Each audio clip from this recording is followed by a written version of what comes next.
Ok? Então, eu vou pedir para a gente começar aqui pelas damas, né? Eu acho que nada mais justo do que eu me redimir agora com você, Angela Monte, e sugerir que a gente comece com você, para você falar um pouco aí, em breves palavras, da sua trajetória literária, para em seguida a gente passar para as próximas etapas. Seja muito bem-vindo à Quinta Literária. Boa noite. Até que Tiago não exagerou, né? Acho que quando eu publiquei o primeiro livro, ele não era nascido realmente, né? Que eu trouxe aqui num saquinho plástico para ele não se desmanchar. É Passagem. Esse livro é de 1976. Né? Nós éramos um grupo ainda de pré-universitários, todo mundo muito chegado à literatura, muito curioso, e leitores, né, principalmente. E lançamos juntos esses livros, esse livrinho, que era Vicente Vitoriano, que escreve até hoje, Estevão Lúcio, arquiteto, que parou de escrever, Erinaldo de Souza, que era um fotógrafo, digamos assim, autodidata, né? Ele fazia trabalhos lindos em fotografia, e José Fernandes, que é professor, foi diretor de escola do Estado há muitos anos e agora está aposentado. Então, assim, embora, né, o livro tenha sido de 76, eu ainda era estudante de ensino médio, e, quer dizer, no ano seguinte eu entrei na faculdade, que eu entrei em 77, já entrei um pouquinho, né, talvez atrasada, porque naquela época todo mundo entrava bem novinho na faculdade, mas como eu mudei muito de cidade, meu pai teve problemas, né, em relação à política, foi preso político, a gente precisou mudar um pouco o rumo da história por diversas vezes.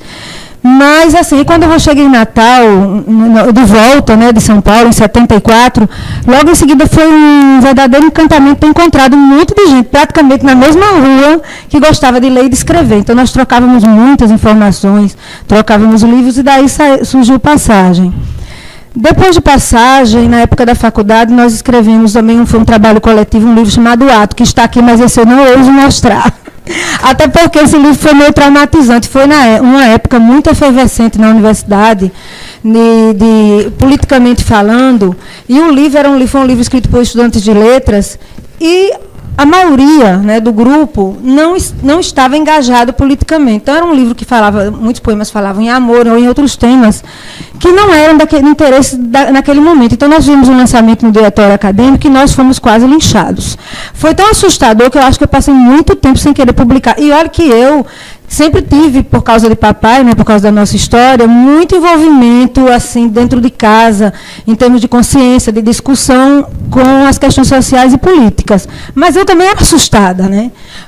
Quando eu era adolescente, menina ainda, talvez, na escola, se comemorava a Revolução, né, como se chamava.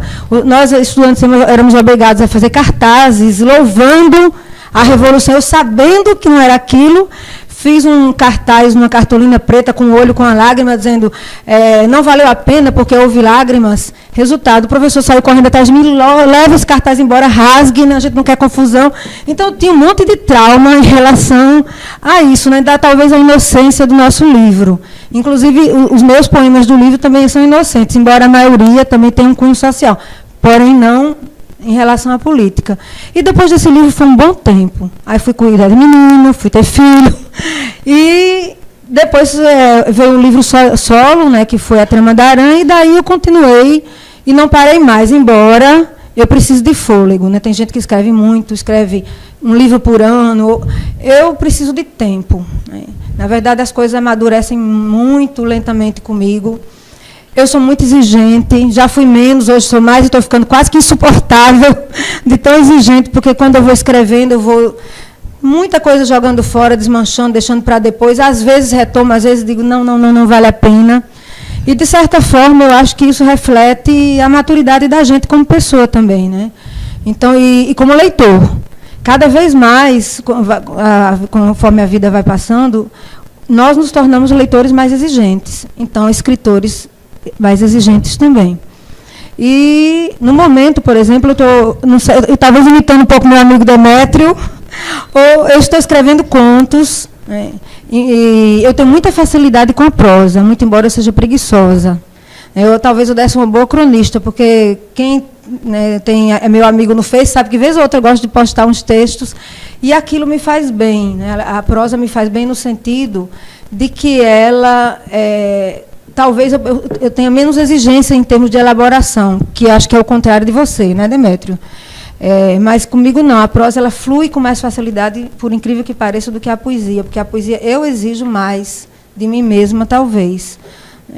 Agora, assim, realmente, eu gostaria de escrever mais, mas eu preciso de muito tempo mesmo para que as coisas amadureçam. Ok, muito obrigado, Anchela.